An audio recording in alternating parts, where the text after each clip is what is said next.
자, 그러면 1위 후보를 만나보겠습니다. 헤드라인부터 한번 들어볼까요? 장애인 노린 혐오 범죄. 엽기 살인, 악마를 보았다. 인간의 탈을 쓴 현실판 악마 19. 저 한 기자의 1위 후보 공개합니다. 2016년 7월 일본 남서부 가나가와 현에서 운영하는 모 장애인 수용시설에서 한 괴한의 침입으로 무려 19명이 사망, 26명이 중경상을 입는 참극이 발생했습니다.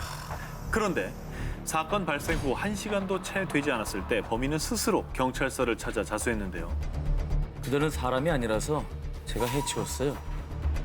이 소름 끼치는 말을 남긴 범인의 정체는 장애인 시설의 직원이었던 우에마스 사토시. 다른 직원이 보관하던 생활관의 열쇠를 훔친 뒤 약 40여 분간 칼로 거동이 불편한 중증 장애인들을 잔인하게 살해한 겁니다. 미쳤나 봐. 사람이 할 짓이 아니지 않습니까? 가뜩이나 불편한 분들인데. 정신병이죠. 그런데 말입니다. 인간의 탈을 쓴 악마 우에마스의 만행은 이게 끝이 아니었습니다. 자수 직전 자신의 SNS에 뷰티풀 재팬이라는 게시글을 올리는가 하면 호송 중에 취재진을 향해 웃어 보이기까지 했는데요. 저 사진 너무 무서웠어. 또라이네. 저 진짜 무서웠어.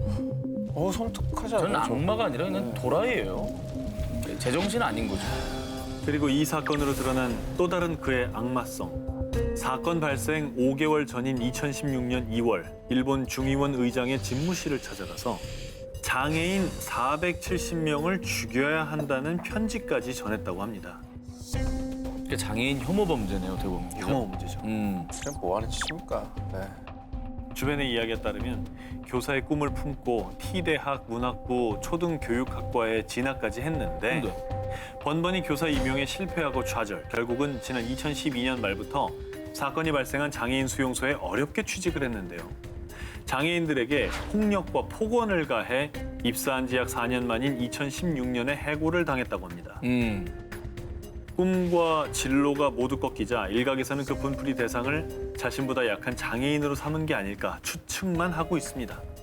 자, 그런데요. 또 한 번 사람들을 경악해 한 그의 악마성. 또 있어요? 일만의 반성도 하지 않던 그는 자신의 이야기를 담은 책 판도라 상자가 열렸다를 출간했고요. 아니 어떻게 출간할 생각을 또 예. 돈밖에 눈에 안 보이나 봐요. 그러니까요. 정말 최악이네요.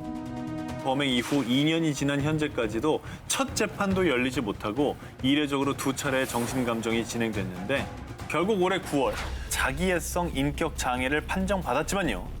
하지만 범죄 행각에 대해 책임질 수 있는 상태라고 판단돼 살인 혐의 등으로 곧 첫 번째 공판이 열릴 예정이라고 합니다.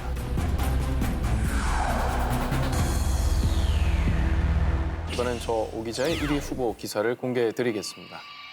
10월에 벌어진 최근의 사건입니다. 멕시코시티 북동부 교외 지역 에카테펙. 자, 이곳의 경찰들은 이 일대에서 일어난 실종 사건의 용의자를 수색 중이었는데요. 그런데 어딘가 수상한 모습으로 유모차를 끌고 가던 한 부부를 발견합니다. 경찰들은 그들이 밀고 가던 유모차를 열어봤는데요. 끔찍하게도 토막난 시신이 가득 들어있었습니다. 유모차에? 유모차에 이토록 끔찍한 범죄를 저지른 이들 부부는 남편 후안 카를로스와 아내 패트리샤. 그 뒤에 경찰은 이 부부가 소유한 두 채의 집을 급습했는데요. 그곳은 그야말로 살인 소굴 그 자체였습니다. 실종 피해자들의 옷가지와 소지품들은 여기저기 뒹굴고 있었고요. 토막난 시신들은 8개의 드럼통에 시멘트로 마감되어 있거나 냉장고 안에는 꽁꽁한 시신들이 봉투에 쌓여 있었습니다. 영화 악마를 보았다보다 더 무섭네요. 그리고 여기서 끝이 아닙니다. 끝이다라 정말. 자, 이 부부의 악랄한 범죄가 낱낱이 또 밝혀졌는데요. 인터넷 사이트에 여성 의류를 싸게 판다는 글을 아내가 올린 뒤 손님들이 옷을 사러 오면 가차없이 살인. 왜 그래? 그리고 이들 부부는 무자비하게 시신을 훼손한 뒤 장기 밀매부터 인육을 먹는 등 엽기 행각까지 벌였다고 합니다. 와. 그리고 뭐 이보다 더 엽기적일 수 있을까요? 살해 동기입니다. 남편이 살해한 대상은 모두 여성이었는데요. 근데요?